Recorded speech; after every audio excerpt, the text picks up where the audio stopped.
Please subscribe and like and share the video. Hello friends, C series के part में आज हम देख रहे हैं इंट्रोडक्शन का पार्ट 2। तो इंट्रोडक्शन का पार्ट 2 में आज हम देखेंगे ऑब्जेक्टिव में फंडामेंटल टर्मिनोलॉजी। तो फंडामेंटल टर्मिनोलॉजी में क्या है, तो आज हम देखेंगे फंडामेंटल टर्मिनोलॉजी क्या है। तो व्हाट इज कंप्यूटर, तो कंप्यूटर क्या है। तो computer is an electronic device that takes input, process it and it gives output. तो कंप्यूटर एक इलेक्ट्रॉनिक डिवाइस है जो इनपुट लेता है और प्रोसेस करके आउटपुट देता है। तो लैपटॉप और कंप्यूटर और मोबाइल, तो ये जनरल कंप्यूटर है।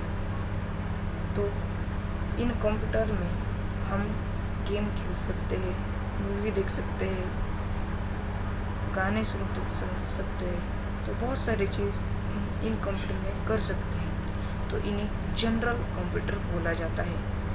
और बहुत तरह के ऐसे कंप्यूटर होते हैं जो उनको एक ही काम करने की वो कर सकते हैं। एक ही काम मतलब वो कर सकते हैं, जैसे कि वॉशिंग मशीन, फ्रिज। तो ये कंप्यूटर उनका एक ही काम होता है, वॉशिंग मशीन का कपड़े धोना और फ्रिज का होता है जो कोल्ड करना और हॉट करना, जो हमें गर्मी में चाहिए तो हम बर्फ का यूज करते हैं। तो पानी ठंडा के लिए तो फ्रिज का यूज करते हैं। और जब हम गर्मी हो और वेजिटेबल को फ्रिज में रख के उसे सेव कर सकते हैं। तो बहुत सारे लोग पूछेंगे कि फ़ैन क्या है। तो फ़ैन एक कंप्यूटर नहीं है, क्योंकि वो एक इलेक्ट्रिक डिवाइस है। तो इलेक्ट्रॉनिक और इलेक्ट्रिक डिवाइस में फ़र्क होता है। जो इलेक्ट्रॉनिक डिवाइस होते हैं उनमें ज़्यादा तो करंट नहीं होता, तो उनमें उन कंप्यूटर और इलेक्ट्रॉनिक डिवाइस में हम हाथ लगाए तो हमें झटका नहीं बैठता। तो इलेक्ट्रॉनिक डिवाइस में हम उसको हाथ लगाए तो उसे झटका बैठता है। तो फ़ैन एक कंप्यूटर डिवाइस नहीं है। तो अब हम जाते हैं हार्डवेयर की तरफ।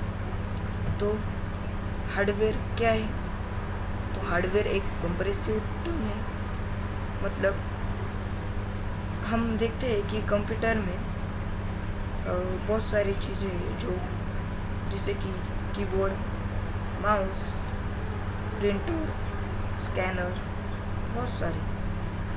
और कंप्यूटर के अंदर भी है रैम, प्रोसेसर, रैम कार्ड और हार्डवेयर, तो हार्ड डिस्क। तो ये सब हार्डवेयर है। तो हार्डवेयर एक टेंजिबल होता है, मतलब हम उसको हाथ लगा सकते हैं। तो मैंने ये आपको चीज़ें बताई जिसको हम हाथ लगा सकते हैं।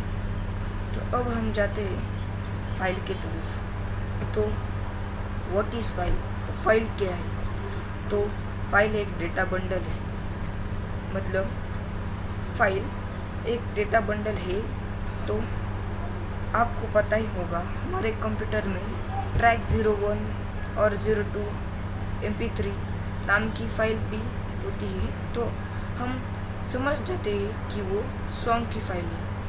और टेक्स्ट की फाइल होती है, वो TXT नाम से होती है। उससे भी हम समझ जाते हैं कि वो टेक्स्ट की फाइल होती है। जैसे कि JPG और JMPG, वो भी फ़ोटो की फाइल होती है, आइकॉन की फाइल होती है।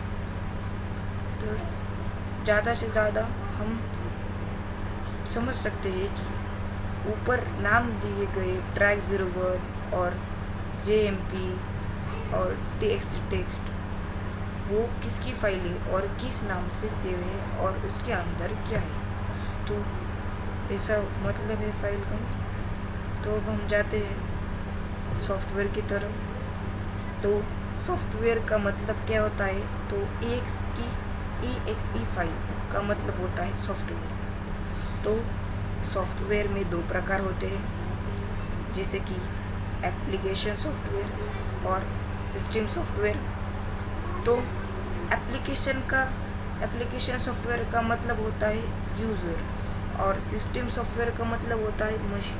मतलब एप्लीकेशन का सॉफ्टवेयर का काम करता है यूज़र करता है, और सिस्टम सॉफ्टवेयर का काम कौन करता है, मशीन करता है। तो सिस्टम सॉफ्टवेयर को हमें काम करने के लिए बताना पड़ता नहीं, क्योंकि वो ऑटोमेटिकली उसका काम करता रहता है।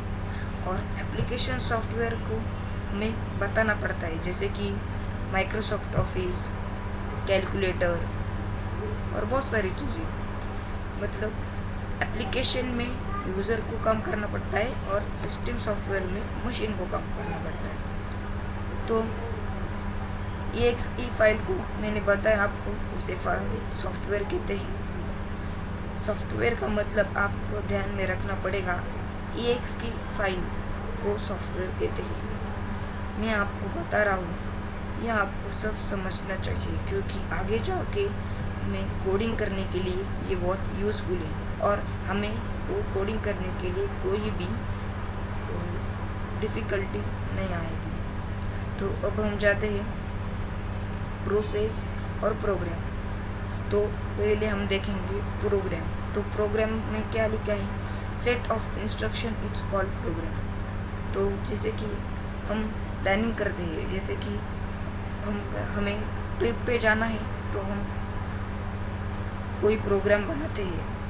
तो वैसे ही जहाँ पे इंस्ट्रक्शन, प्रोग्राम का मतलब इंस्ट्रक्शन, तो वो कंप्यूटर भी प्लानिंग करता है कि हमें भी प्लानिंग करनी पड़ती है कि प्रोग्राम क्या बनाना है। तो कंप्यूटर भी प्रोग्राम करने का प्लानिंग करता है, और मतलब हम भी प्लानिंग करते हैं। तो सेट ऑफ इंस्ट्रक्शन को प्रोग्राम कहते हैं। अब हम जाते हैं प्रोसेस की तरफ। तो active state of program is called process. तो प्रोसेस, तो जैसे कि हम माइक्रोसॉफ्ट पावर पॉइंट में गए तो वो एक प्रोसेस है, उसमें से बाहर आए तो वो एक प्रोसेस है। तो एक्टिव स्टेट ऑफ प्रोग्राम को प्रोसेस कहा जाता है। तो ऑपरेटिंग सिस्टम, तो ऑपरेटिंग सिस्टम क्या है, बिना ऑपरेटिंग सिस्टम के हम कंप्यूटर नहीं चला सकते। ऑपरेटिंग सिस्टम एक सिस्टम सॉफ्टवेयर है, जिसकी मैं आपको एग्जांपल दूँ तो वो है DOS, window XP, window Vista, window 7, window 8, Solaris, Macintosh, Linux, Ubuntu etcetera. तो ये सिस्टम के सॉफ्टवेयर के एग्जांपल हैं, और इनमें से हमारे कंप्यूटर में बहुत सारे इंस्टॉल होगी। तो it provides interface between user and machine. तो वो इंटरफेस प्रोवाइड करता है यूज़र और मशीन के बीच में। और उसके बाद में लिखा है acts as a manager of a computer system. तो वो एक मैनेजर की तरह काम करता है। जैसे मैं अब आपको बता देता हूँ, यहाँ पे लिखा है तो देख सकते हैं। It does process management, memory management, file management.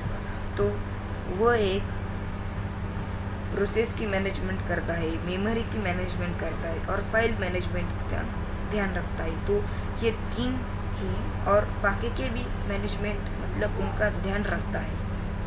तो ये एक्ट्स एज अ मैनेजर मतलब यही है, वो एक प्रोसेस मैनेजमेंट में भी काम करता है, मेमोरी मैनेजमेंट में भी काम करता है, फाइल मैनेजमेंट में भी काम करता है।